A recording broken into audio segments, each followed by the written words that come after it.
So we all know that draft season is also lying season. It's almost like an election, you know. They just all sorts of baggage gets uncovered that no one else ever knew about beforehand, and you just try to throw as much mud on somebody as possible.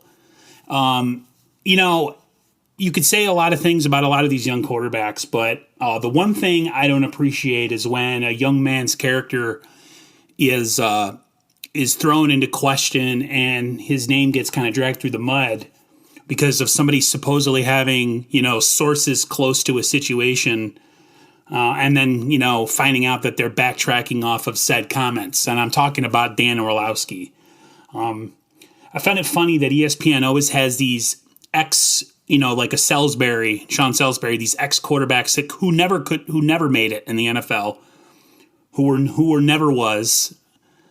never was, and they always are these big, loudmouth, opinionated guys that supposedly have all this information.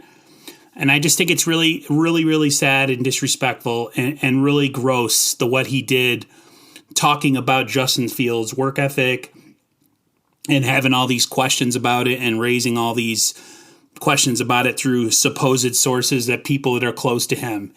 And I just think that, you know, with these kids, they already have so much going, you know, against them as they get ready for the draft. You know, they have so much, with interviews and questions and physically, you know, trying to get ready. Because, you know, usually right after the draft, you'd get ready to go rated mini camps or some sort of mini camp. But these guys have so much on their plate, and to have to deal with that kind of trash is just ridiculous. You know, I am definitely someone who wasn't as high on Justin Fields for a while, but I've become very high on the kid.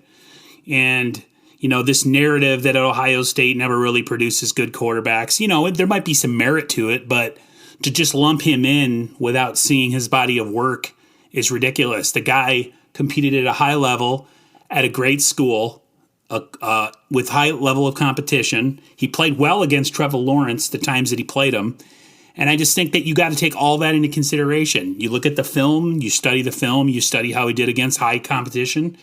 And if that checks out as well, then you just got to throw out all the other narratives. And that, I think with this freaking Wild West reporting that ESPN does, just like I said, with a guy like Sean Salisbury in the past and a guy like Orlovsky, a big loudmouth who never was in the NFL, it's really careless reporting, and I really hate it, and I think it's really gross and disrespectful. You know, the Niners, there's a lot of talk of who they're going to draft. I just think right now, including myself, we got to listen to none of it. It's all misinformation, and it's all smokescreen. Nobody knows who the Niners are going to draft. The Niners have had no leaks for 4 years, and now all of a sudden they're leaking stuff all over the place to whoever will listen about what they're going to do in the draft. I don't believe it. So take everything you hear with a grain of salt. If I were you guys, I'd really pull for Justin Fields because I feel like the narrative against him is just really gross. There's definitely racial undertones to it.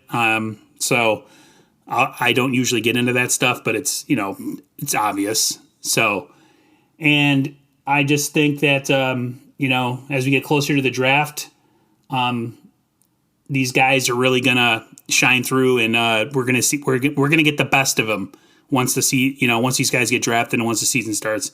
I think there's a lot of talented quarterbacks, and I feel like, there's at least 4 or 5 that are going to be really good in the NFL, and I hope Justin Fields is the pick for the Niners. I don't really want to draft a guy like Mac Jones, but, it's not my decision. But, yeah, I'm definitely pulling for Justin Fields after this whole situation. I want to know what you guys think down in the comments below. If you agree or disagree, do you think it was fair or unfair what they said about him? I know I kind of touched on stuff that I don't usually touch on in my videos, but, I just felt that I needed to address it. And a little side note, it's still in the works. It's not official yet, but Monday I might be doing my first ever live 49ers live talk with another with a follower of mine that's been a follower since day one, and we're just trying to work out the logistics to see if we can do it. He lives on the West Coast, I live on the East Coast, but it'll just pretty much be like going over everything that's happened in the off season and looking forward to the draft. So if you guys want to jump in up on it, I'll have, if it's going to happen, I'll have a time and everything, like a countdown or it'll tell you guys when exactly it's going to be. And I'll have that up on my channel, hopefully by Sunday night. So hopefully you guys join, and I will definitely appreciate your guys' feedback and comments. All right, guys, I'll talk to everyone later. If anything else drops or changes, I'll let you know. Until then, I'll see you guys on the flip side. Bye.